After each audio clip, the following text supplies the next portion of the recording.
혹시 게임을 하시나요? 어떤 게임이든 승패를 겨루는 게임에서 연속해서 이겼다면 아마 연승이라는 표현을 사용할 겁니다. 그리고 이와 반대로 연달아 지는 경우에는 연패라는 표현을 사용할 겁니다. 그런데 이 연패라는 단어는 조금 이상합니다. 간혹 연달아 우승했을 때 연패라는 단어를 쓰는 경우를 볼 수 있기 때문인데 표준 국어 대사전을 참고해보면 연패라는 단어에는 두 가지 뜻이 존재합니다.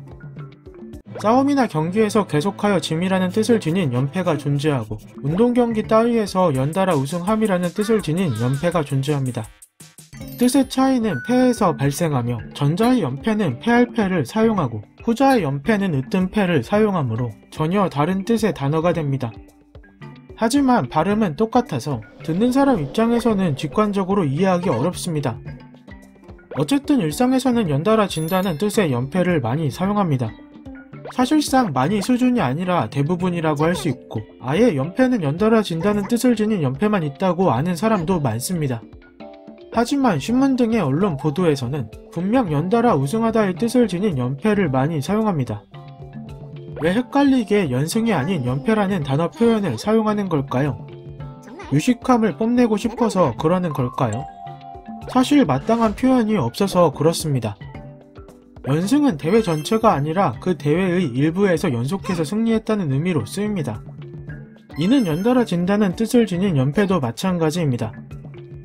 하지만 대회 일부가 아닌 대회에서 연속으로 우승한 경우에는 연승이란 표현이 어울리지 않습니다. 만약 지난 대회에서 우승했고 다음 대회에서도 우승했을 때 2연승이라고 표현하면 대회 일부에서 연속해서 승리했다는 의미의 연승과 중복되므로 올바르지 않습니다. 이런 문제 때문에 연달아 우승함이라는 뜻을 지닌 연패를 사용하는 겁니다. 즉 연승과 연패는 전혀 다른 의미입니다. 다만 일반인이 대회 등에 나가서 우승할 일은 사실상 없으므로 쓸 일이 없어서 헷갈리는 겁니다. 추가로 일상에서 사용하는 이상한 단어 표현 중 심심하다라는 표현에 관해서도 알아보겠습니다. 심심하다는 평소에 많이 사용하는 표현 중에 하나로 뜻은 하는 일이 없어서 지루하고 재미가 없다입니다. 하지만 이 표현을 잘못하고 사과를 구할 때 쓰는 경우가 많습니다. 주로 정치인이나 기업인 등이 죄를 짓고 사과문을 발표할 때 심심한 사과의 말씀을 올립니다 라는 표현을 많이 사용합니다.